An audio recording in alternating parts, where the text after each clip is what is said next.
la palabra de Dios en la vida del predicador. Sin la palabra de Dios no hay predicación, porque somos, ante todo y fundamentalmente, servidores de la palabra. Un predicador se define como servidor de la palabra. Esta frase se encuentra en Lucas. Bueno, hay muchos otros textos. Hemos tomado como referente en nuestra primera lección la semana pasada el texto del proemio de Lucas capítulo 1 versículos 1 al 4, particularmente el versículo 2. La obra lucana, como dijimos en aquella ocasión, tiene, le da una particular atención al tema de la predicación. Y como dijimos, hay una tesis, un trabajo muy, y además los años siguientes no han hecho más que confirmarla, de un jesuita americano, Richard Dylon, titulada From Eyewitnesses to Ministers of the Word, de testigos oculares a servidores de la palabra, que no es más que el subrayado de Lucas 1:2. Sin embargo, su tesis no es sobre Lucas 1:2, es sobre Lucas 24. El capítulo 24, el capítulo que hace de bisagra entre el Evangelio y el libro de los Hechos de los Apóstoles. Recordemos que Lucas nos entrega una obra en 2 volúmenes, 2 tomos, y las dos están conectadas en el capítulo 24, precisamente donde el testigo ocular se transforma en servidor de la palabra. El ministerio de la palabra es fruto de una transformación interior. Lucas había dicho en el capítulo 1, versículo 2, que inicialmente eran testigos oculares, autoptai en plural, autoptes en singular, autoptai en plural. Testigos oculares. Para ser servidor de la palabra hay que ser testigos. Este ministerio se vive en calidad de testigos. Pero atención, ¿qué tipo de testimonio o cómo se forma un testigo? El primer paso es ser testigo ocular. En el capítulo 1, versículos 21 y 22 del libro de los Hechos de los Apóstoles, en el día en que se elige el reemplazo de Judas, que será Matías, que estamos celebrando la fiesta hoy, sábado 14 de mayo, se coloca como criterio que haya caminado junto con la comunidad, con Jesús, por supuesto, en el seguimiento de Jesús, entre el bautismo y la ascensión del Señor. O sea, que haya hecho el camino completo, la trayectoria. No que lo haya visto pasar, no tanta gente que lo ve pasar, o que tuvo un milagro, o que escuchó una enseñanza y no volvió más. No, no, no. Tiene que haber hecho la escuela. La escuela es el seguimiento. Es la convivencia prolongada con el maestro. Y aquí viene entonces la anotación. No todos los que han visto y oído a Jesús, no por eso, aun cuando ya son testigos, porque lo vieron y lo oyeron, no por eso son servidores de la palabra, porque no perseveraron con Jesús. Es más, los mismos apóstoles, tampoco ellos, por el hecho de haber caminado con Jesús, todavía tampoco no estaban preparados para la misión de predicar el evangelio. ¿Por qué? Porque ellos se estrellaron con el tema de la cruz. Les quedó grande. La crisis de la pasión les desmoronó las expectativas, el encantamiento, la fascinación que tenían con Jesucristo. No aceptaban un Mesías crucificado. Y es aquí donde Jesús interviene. Por eso es tan importante el capítulo 24 del libro del Evangelio de Lucas. Todo el capítulo. Los 53 versículos de ese capítulo. Todo, de punta a punta. Pero de manera especial, el relato de los discípulos de Maús. Y el relato que viene enseguida, donde Jesús se aparece a la comunidad entera. Cuando esto ocurre, ahí sí Jesús dice en Lucas 24:48, ustedes son mis testigos. ¿Por qué? Porque el testigo no es el que repite cosas, es el que habiendo visto, ha entendido. Y los discípulos llegaron a entender la importancia de la cruz, cómo a través del camino de la pasión había un éxodo que llevaba a la gloria. Capítulo 24, versículo 26, le dice el resucitado a Cleofás y al compañero, a los discípulos de Maús, no sabían que era necesario. Necesario significa según el plan de Dios, según el proyecto de Dios. Dei se dice en griego. Era necesario que el Mesías padeciera esto para entrar. ¿Y cómo se descubre este es necesario, este proyecto de Dios? La escritura. Jesús les explica, miren el texto, les explica todo lo que se refería a él desde Moisés y los profetas. Moisés y los profetas significa no solo la persona de Moisés, sino la Torá, el Pentateuco, y siguiendo por toda la escritura. Hay una línea. Además, decir Moisés y profetas se referirse a los servidores del proyecto salvífico del Señor. Todos ellos sufrieron, Moisés sufrió igual, pero en ese camino de sufrimiento por el servicio, sufrimiento muchas veces causado, pues estaba viendo un camino salvífico. Era necesario que el Mesías padeciera esto. El testigo ocular se transforma, se convierte en servidor de la palabra. Y en este es el versículo 1 del Evangelio de Lucas 1:1. Hoy, claramente las cosas que entre nosotros se han verificado. Y este nosotros es la libro de lo que ocurrió en los años 30. Para decir, Jesús, el Evangelio es la experiencia de un Jesús vivo y resucitado, que hoy, con la efusión del Espíritu Santo, hoy sigue llevando a cabo las mismas cosas que les estoy contando y en ustedes las realiza de manera mucho más completa y plena que los primeros que no entendían todo. ¿Por qué? Porque ya pasamos por la Pascua, porque ya recibimos la efusión del Espíritu, nuestro conocimiento ahora es mayor. Hecho el servicio de la palabra, el predicador es un servidor de la palabra, para descubrir tres rutas. La segunda es la práctica de la palabra. Hay que escuchar la palabra, hay que practicar la palabra de Dios, porque lo que habla en este testimonio es la vida. Nuestra manera de ser dice mucho más que nuestras palabras. Y hay una tercera línea que quiero ahora retomar con ustedes. Bueno, vamos a abrir la carta a los Romanos en el capítulo 1, pero vamos a dar el título de esta nueva intervención. Es la tercera línea que se desprende de esta configuración del ministerio de la palabra, en la cual se da una relación intrínseca entre palabra y predicador. La palabra en la vida del predicador. Vamos a titularla El ministerio de la palabra, así tal cual. El ministerio de la palabra. La palabra que es oída en calidad de servidor, de siervo. Recuerden que les hablaba del Salmo 47. Alguno parece que le preguntó a Manuel sobre la cita. Creo, tal vez pues, puede pasar, ¿eh? Conmigo es muy frecuente que digo una cita y de pronto no está en el número preciso si no estoy mirando la Biblia en ese momento. Yo tengo mala memoria. Bueno, en el capítulo 40, versículo 7 dice, no has querido sacrificio ni oblación, pero me has abierto el oído. Y si usted tiene Biblia de Jerusalén grande, como la que yo tengo aquí, puede mirar la nota de pie de página. Si tiene Biblia chiquita, lo siento mucho, porque no va a encontrar esa nota. Porque al que paga menos, le dan menos. Perdón, pregúntenle a las librerías, eso no es culpa mía. Entonces, los que tienen Biblia grande, miren la nota de pie de página, dice literalmente, lit significa al pie de la letra en hebreo, lit, literalmente, cavado. Tú me has cavado, me has taladrado el oído. En el tercer cántico del siervo, cómo se hace el predicador en los tiempos de sufrimiento, el predicador de la consolación para un Israel restaurado después del exilio. Ese es el siervo. Los cánticos del siervo de Isaías.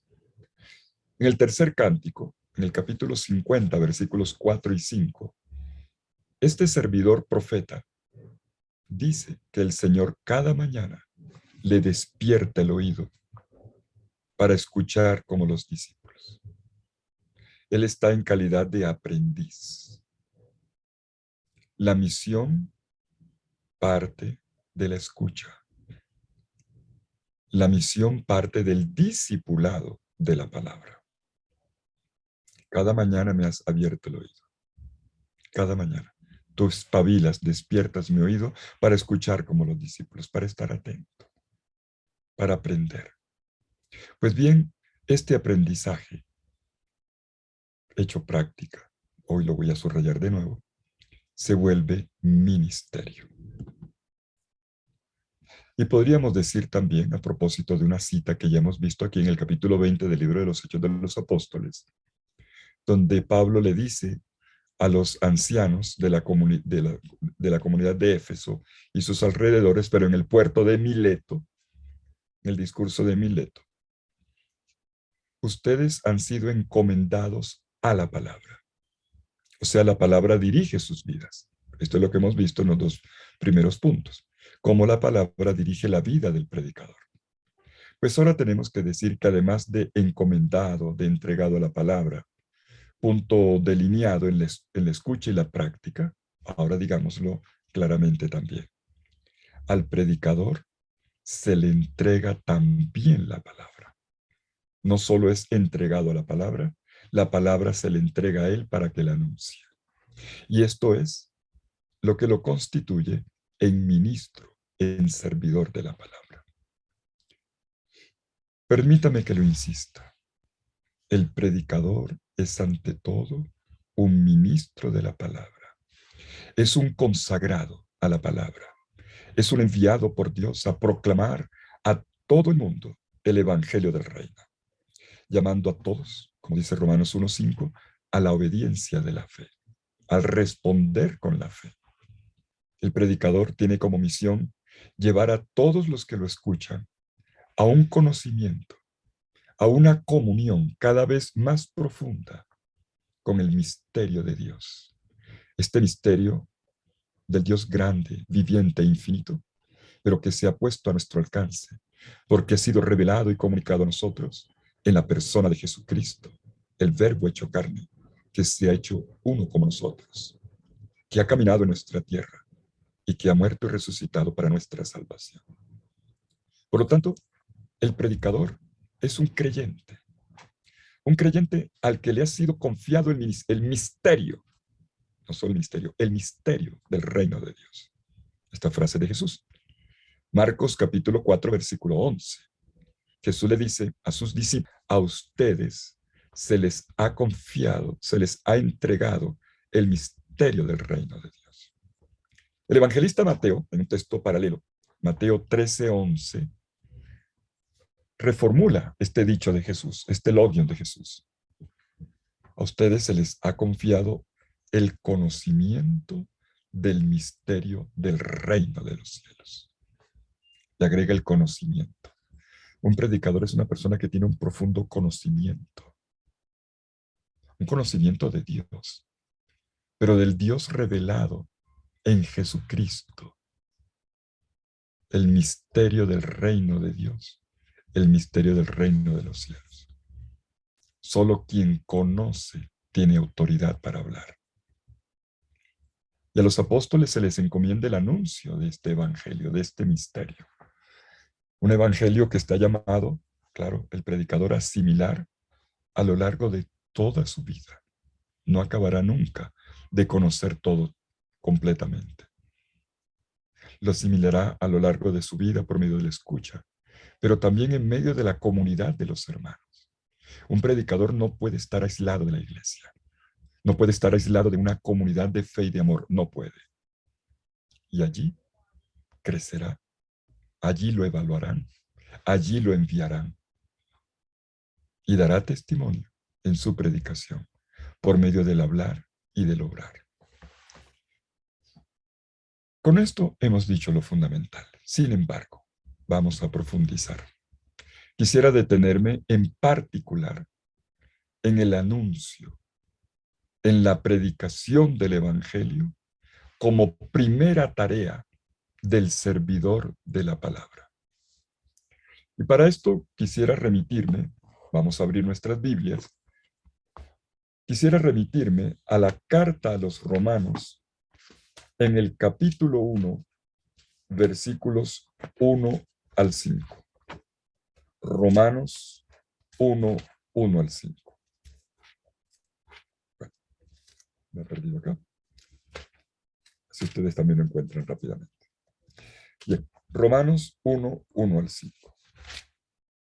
Tiene un comienzo, además las primeras líneas son muy fuertes. Pablo, siervo de Cristo Jesús y apóstol por vocación, escogido para el Evangelio de Dios, que él había ya prometido por medio de sus profetas en las Escrituras Sagradas. La promesa era relativa a su Hijo Jesucristo, Señor nuestro, descendiente de David según la carne, pero constituido Hijo de Dios con poder, según el Espíritu de Santidad, por su resurrección de entre los muertos, destinado a promover la obediencia de la fe para que su nombre sea alabado entre todos los gentiles, entre los cuales os contáis también vosotros, de que habéis sido llamados de Dios, que estáis en Roma, santos por vocación, a vosotros gracia y paz de parte de Dios nuestro Padre, del versículo 25, pero me fui hasta el 7, porque voy a agregar ahí una idea. El prólogo de la carta a los romanos, que el prólogo aquí en las cartas es un saludo, un súper saludo. No hay un saludo de 7 líneas normalmente, no lo hay en las cartas, este es el más largo. Este es uno de los pasajes que, en mi humilde opinión, expresa en pocos versículos lo esencial del ministerio de la predicación, lo esencial del ministerio de la predicación cristiana. Y voy a dar un decálogo del ministerio que está en estos versículos. El decálogo del ministerio de la predicación comprimido en la introducción o en el saludo, en el prólogo de la carta a los romanos. Primero, se trata de un servicio al Señor. Se trata de un servicio al Señor. La primera línea dice, Pablo, siervo de Cristo Jesús. El término siervo, aquí, servidor de Cristo Jesús, en la carta a los romanos, como en general en las cartas de Pablo, responde a la palabra doulos, literalmente esclavo. Yo le pertenezco al Señor. Yo no soy un empleado del Señor. Es terrible cuando el ministerio se confunde con empleo. Esto no es un empleo. Esto es otra cosa. Es de otra naturaleza. Por lo tanto, no se regula con las características o sí, con los comportamientos propios de un empleado que tiene un contrato, que tiene que responder por tal cosa, que tiene deberes y derechos. Pablo, al decir siervo, anula eso y dice, yo simplemente soy de él. Y lo que yo hago es un servicio a él. Por eso dice, siervo de Cristo Jesús. Yo soy un servidor de él. Y todo lo que hago yo es un servicio a él. No es el servicio a una institución. Es el servicio a la persona de Jesucristo. En total generosidad, desprendimiento y gratuidad, con profundo sentido de pertenencia a la persona de Jesucristo. Primero, entonces, un servicio al Señor. 2, se trata de una llamada de Dios. Hay un aspecto vocacional. Dice Pablo, por vocación. Apóstol por vocación. Pablo dice, yo nunca me ofrecí. Yo nunca me ofrecí. Yo nunca pasé hoja de vida para que me llamaran. No, si por mí fuera, yo estaría ya con los fariseos y estaría haciendo otra cosa. Yo esto no lo busqué. Fue el Señor el que me buscó a mí. Y esto es lindo. Es una vocación, es una llamada de Dios. Por vocación, no por ofrecerse. No pidiendo que lo pongan en la lista. No, es un llamado, porque fue llamado. Otro lo llamó, el Señor, por supuesto. Hace años recuerdo hablando con un buen amigo mío, biblista, que trabaja en el Pontificio Instituto Bíblico de Roma. Estábamos hablando de nosotros, de nuestro servicio a la palabra. Y él me decía, Fidel, es un jesuita, me decía, Fidel, yo nunca busqué estar aquí. Yo nunca busqué dedicarme a la palabra. Fue la palabra la que me buscó a mí. Y yo le dije, me pasa igualito. Cuando a mí me mandaron a estudiar a Roma, me mandó el padre Diego Jaramillo, por cierto, era el provincial. A mí me mandaron a estudiar liturgia. Pero en el camino las cosas cambiaron porque había un padre que se llama Carlos Mesters, que me conoció o nos conocimos en Brasil, y le habló a mi superior general, el padre Pedro Druan, que, ¿cómo? Se enteró, ¿cómo es que van a poner a Fidel a estudiar liturgia? No, póngalo en la Biblia. Bueno, lo que me mande. Claro, yo con unas ganas, porque yo la verdad no me chocaba, pero no era lo que más me gustaba, ¿no? Enseñar la liturgia. Esto son cosas que uno no busca. Son cosas que uno no busca. Es el Señor el que lo busca a uno. ¿Saben por qué estoy yo aquí? ¿Saben por qué? Cuando yo tenía 8 años, 8, yo pertenecía a un grupo de niños que se llama Infancia Misionera, en mi pueblo natal que se llama Baranoa, en el Caribe colombiano, departamento del Atlántico. Yo soy de pueblo, soy de provincia. Ayer, hablando aquí con un político colombiano que se llama Carlos Rodado Noriega, que es de Sabana Larga y que ha sido ministro y que ha sido gobernador del Atlántico, muchos cargos. Nos estábamos riendo los dos. Y dice, mira, tú eres de pueblo, yo también. Y que sí, eso es lo más universal. Ya, bueno, qué bueno escuchar eso. Y acuérdate de Jesús de Andrés. Yo tenía 8 años, estaba en mi pueblo y él estaba en el grupo. Cuando el grupo había nacido de una misión de las hermanas, que habían hecho las hermanas de la presentación. Pero las hermanas, con todo respeto, yo las quiero mucho, pero las hermanas forman los grupos, pero no, que este sábado tenemos reunión de la provincia. No, que este sábado tenemos reunión de profesores, que ahora tenemos el retiro mensual.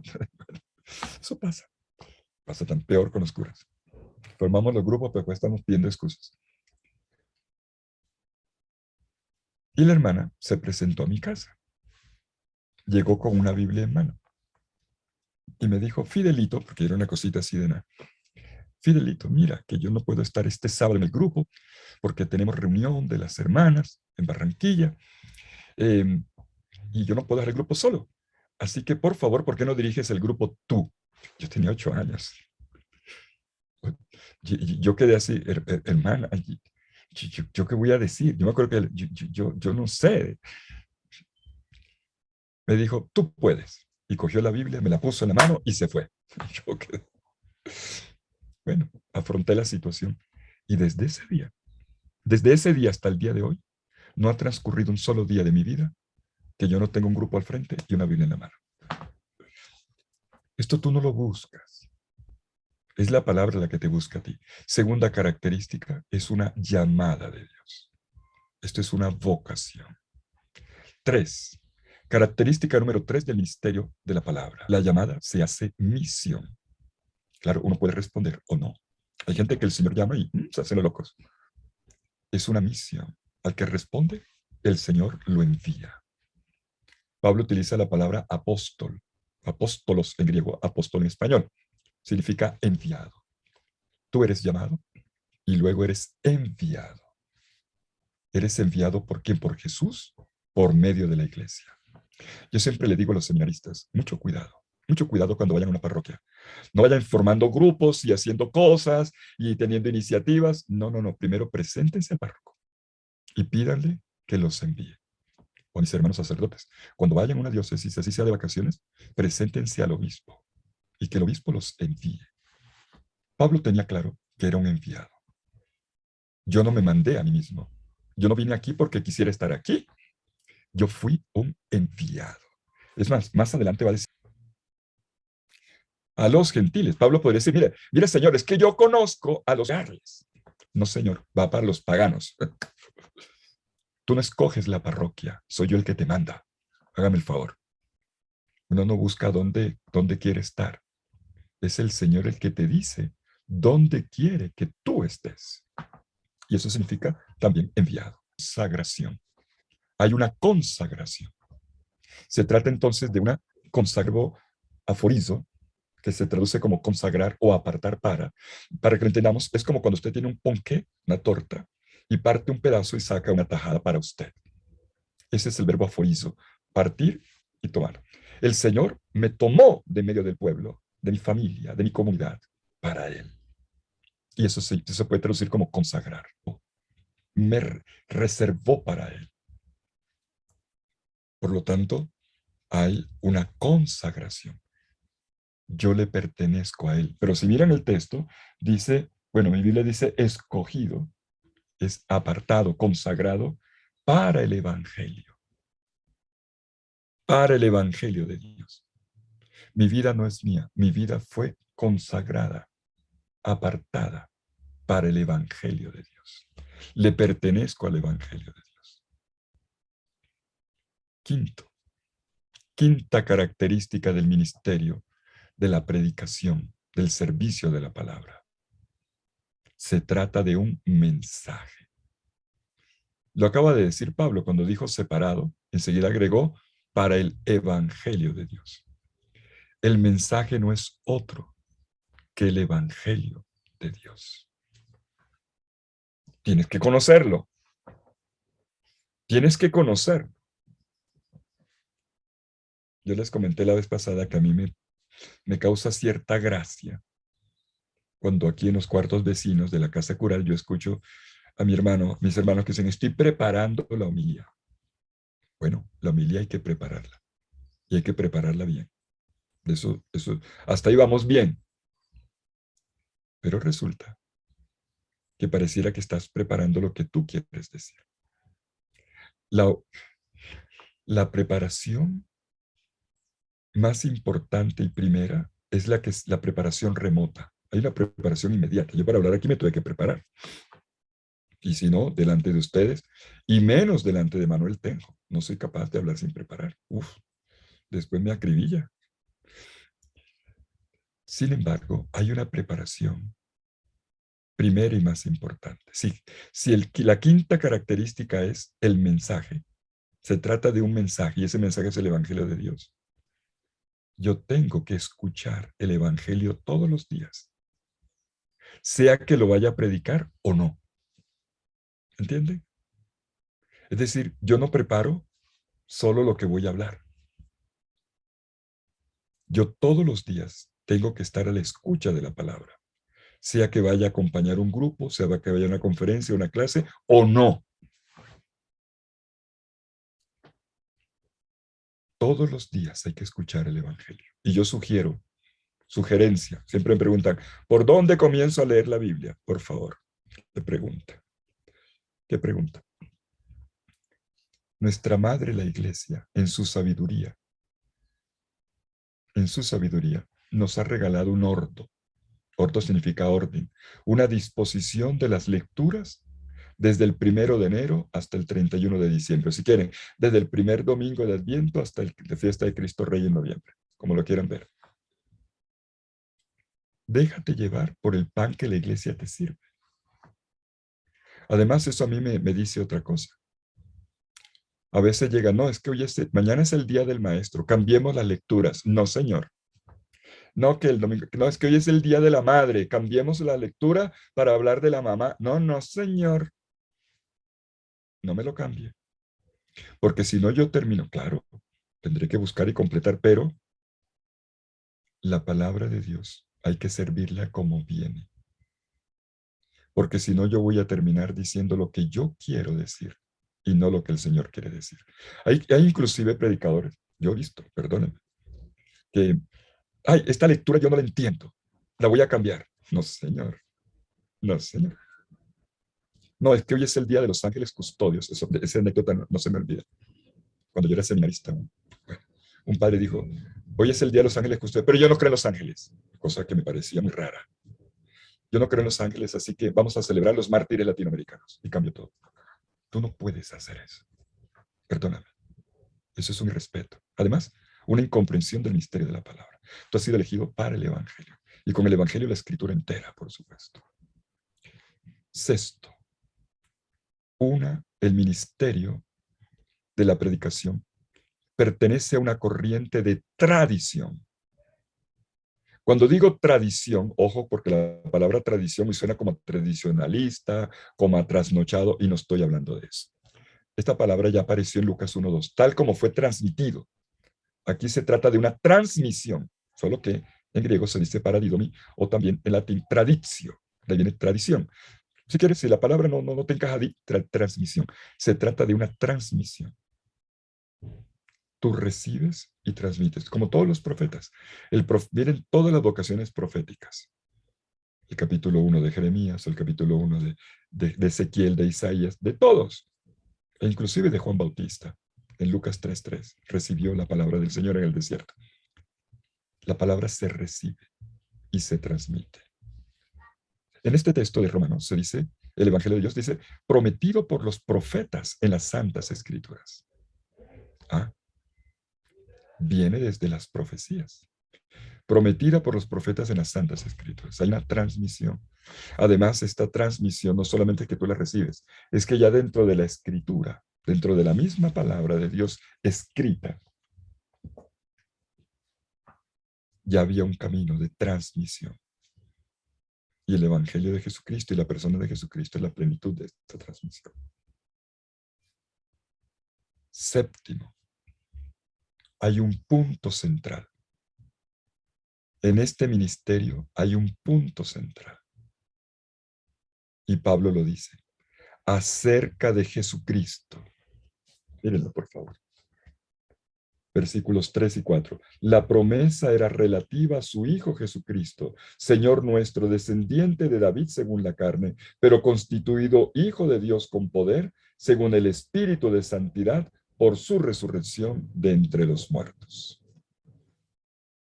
El punto central es un querigma, un anuncio fundamental. El Hijo de Dios, nacido, muerto, resucitado con poder por la acción del Espíritu de santidad. Eso no lo olvidemos. Octavo, hay una gracia. El ministerio de la predicación es la experiencia de una gracia.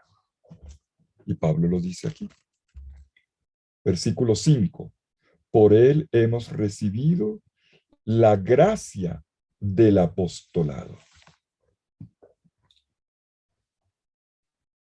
El apostolado, la misión, el envío, es una gracia de Dios.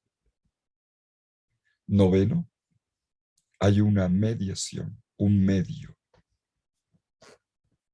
Dice el mismo versículo 5, destinado a promover la obediencia de la fe. Destinado a promover la obediencia de la fe. Aquí hay un punto importante. Tú no le das la fe a nadie. La fe la tienes tú, pero la fe es intransferible. ¿Me estás entendiendo? La fe es intransferible. Tú no puedes creer por otro. Es el otro el que tiene, cada uno tiene que hacer su propia experiencia. Pero sí puedes estimular esa experiencia. Y esto es lo que Pablo dice aquí, promover la obediencia de la fe. Aquí la obediencia es la escucha del otro, la respuesta del otro. Tienes que estremecerlo, tienes que convencerlo, tienes que insistirlo, tienes que ganarlo para Dios. Pero tú, creyente, no le das la fe. Tú lo que creas es un nuevo creyente. Estimulas otro creyente. Y esta es la mediación, por medio del suscitar nuevos creyentes. Y por último, unos destinatarios. Versículo 5 al final. Para que su nombre sea alabado entre todos los gentiles, para que su nombre sea alabado entre todos los gentiles. Todos los gentiles son los paganos. El término griego es el mismo, pero se puede traducir como gentiles o como paganos. Sencillamente, todas las naciones. A mí no me gusta mucho decir gentiles, a todos los gentiles, porque a mí me pasó una cosa hace años, año 2008, era el año de San Pablo, el Papa Benedicto XVI, que a ustedes no les tocó conocer porque ustedes son muy jovencitos. Había un Papa que se llamaba Benedicto XVI. Y el Papa Benedicto XVI en el año 2008 determinó que la iglesia iba a celebrar el año de San Pablo. Y estaba yo en Chile, en una universidad, de la Universidad del Maule. eh, Esto no se me olvida. Estábamos con señor Horacio Valenzuela, obispo de Talca. Estábamos en Talca. Y estábamos el auditorio lleno de sacerdotes y tal cosa. Y al final termino yo mi primera exposición, cuando de pronto me cayeron así de sorpresa unos periodistas. Y no me dieron tiempo ni de reaccionar. Prendieron la cámara y enseguida me puso la periodista el micrófono en la boca, y esas cosas que yo la verdad ni tuve tiempo de saber en estado. Y me dice, Padre Fidel, hemos sabido que estamos en el año de San Pablo. Y sí, señorita. Y estamos aquí en Adento para conocer al apóstol Pablo. Sí, señorita, de eso se trata. Y padre, nos han dicho que Pablo es el apóstol de los gentiles. Y, sí, señorita, es el apóstol de los gentiles. Sí, sí, padre, es el apóstol de los gentiles porque ya hemos visto que usted también es gentil, que usted nos ha tratado con bien porque otros nos quitan el micrófono. Gracias porque usted es un gentil. Y yo quedé frío. Señorita, gentil significa aquí otra cosa. Pablo apóstol, yo no voy a utilizar más la palabra apóstol de los gentiles, voy a decir apóstol de los paganos. Pagano es el que no es judío, es decir, ir más allá de las fronteras de la comunidad, ir más allá de la patria. Eso es lo que a Pablo le tocó. Los destinatarios son todas las naciones. Lo que el Papa Francisco dice con tanta insistencia, iglesia en salida. Ir a todos los pueblos, a todas las personas. A veces las tengo al lado de la casa, a veces está en el mismo edificio, pero es donde el Señor te llama. Acuérdense, Él llama, Él envía, Él te consagra para Él. A ti que eres su servidor, para que siendo del Evangelio anuncies el Evangelio, este Evangelio que pertenece a un proyecto de Dios transmitido, que tiene como centro central a Jesucristo muerto y resucitado, y que tú recibes como la gracia de una misión, para que tú suscites creyentes, otros creyentes. ¿Y quiénes? A todas las naciones, para que llegues lejos, por todos los medios. Tienes que predicar a tiempo y a destiempo, en todo lugar, hasta en el Transmilenio, bueno, aquí en Bogotá, en el bus, en la guagua, como dicen allá en el Caribe, eh, donde tú vayas, vas hablando con el taxista, predica, predica, vas en el avión y te predica, tienes WhatsApp, predica. Eso sí, no llenes la cosa de memes y por favor con esa gente que cree que uno quiere leer todo lo que reenvía. No, de esa manera no, escribe cosas tuyas. Anuncia a Jesucristo. Haz cosas en Facebook, en YouTube. Tenemos tantos medios. Hazlo de viva voz en la sala de tu casa. A todos. Predica a todos. Tenemos entonces el decálogo. ¿Cómo les pareció? El decálogo. En apenas 5 versículos, yo he leído hasta el 7, inclusive hay todavía más elementos, pero me quedo con estos. Tenemos 10 rasgos del ministerio de la palabra, que es el ministerio fundamental del predicador. Y es en este ministerio de la palabra en el que se engloba y se resume la verdad del predicador. Esta se asoma en su vida espiritual, en su relación con el Señor, porque es un servidor de Cristo Jesús, como dice Pablo, un dulos, un siervo, un esclavo de Cristo Jesús. Un cotidiana, constante con Jesús. Le sale por los poros. Se asoma en su palabra, se asoma en su comportamiento, en medio de la comunidad y donde quiera que se encuentre. Estoy convencido de que este es el centro de todo. Este es el centro de todo. En la segunda carta a los Corintios, capítulo 4, versículos 13 y 14, Pablo dice, creí, por eso hablé. Ese es su secreto de predicador, del gran predicador. Por eso hablé. Pablo aquí está citando un texto del Antiguo Testamento, Salmos 116, 10. Pero si ustedes lo van a buscar en su Biblia, ahora no lo van a ver así, porque es en la versión griega, no la versión hebrea. Dice Pablo en 2 Corintios 4, 13 y 14. Pero teniendo el mismo espíritu de fe, según lo que está escrito, y cita entonces, creí, por eso hablé.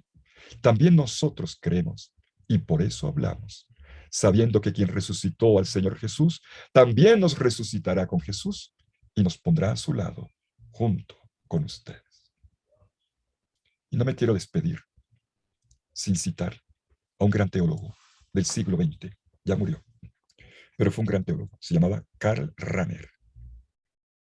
Karl Rahner, en uno de sus escritos, dice, la palabra de Dios puesta en boca de un predicador al que le falta la fe y el amor, esto es importante, es una persona de oficio, pero no, de que le falte la fe, que se note la fe, la convicción, o que le falte el amor, ese maltrata a la gente. Dice la palabra de Dios puesta en un predicador al que le falte la fe, que todos los versos y toda la cháchara poética puesta en boca de un poeta que no lo es. Ya es una mentira y un juicio. Quien dice lo que no tiene. Ojo, quien dice lo que no tiene. Tanto más si habla de Dios, pero vive sin Dios. Lo que el predicador dice, lo hace siguiendo siempre, siempre la palabra de Dios. Y concluye Rahner, pero para él se aplica la palabra de Jesús en la parábola del siervo, de nuevo el siervo, en el capítulo 19, versículo 22 de Lucas, la parábola de las minas o de los talentos. En Lucas se llama de las minas. Aquel que no produjo lo que se le encargó, las monedas, en este caso las minas. Ex ore tuo te judico, serve nequam. Por tu boca te juzgo, siervo inicuo. Por tu boca. Por tu boca. Lo que tú has dicho y no practicaste se convierte en juicio para ti. Por lo tanto, estas palabras de Rahner son tremendas. Me gusta recordárselas a mis hermanos sacerdotes cuando hacemos retiros. Y nos ponemos en crisis. Yo primero. Un predicador, por lo tanto, tendrá que preguntarse por su fe o por su incredulidad. Cada vez que se confronte con la palabra de Dios, tendrá que volver a la experiencia fundante y tendrá que repetir su acto de fe inicial, pidiendo la ayuda del Espíritu Santo. El Espíritu Santo que nunca es negado a quien lo pide, como dice Lucas 11:13. ¿Cuánto más les dará, a propósito de dar el pan, cuánto más les dará mi Padre, el Espíritu Santo, a los que se lo pidan? Y les cuento que hay más materia, ¿eh? Aquí ya termino por hoy porque ya van a ser las 12. Y no quiero abusar de ustedes. Y hoy estoy resfriado. No es COVID por si acaso. Ahora toca siempre aclarar. Esto da para nuevos subtemas en el ministerio de la predicación. De hecho, quería desarrollar todavía más, según esto, ¿qué es predicar? Yo he hablado del predicador y he hablado de la predicación, pero ahora quisiera el verbo predicar. ¿Qué es predicar?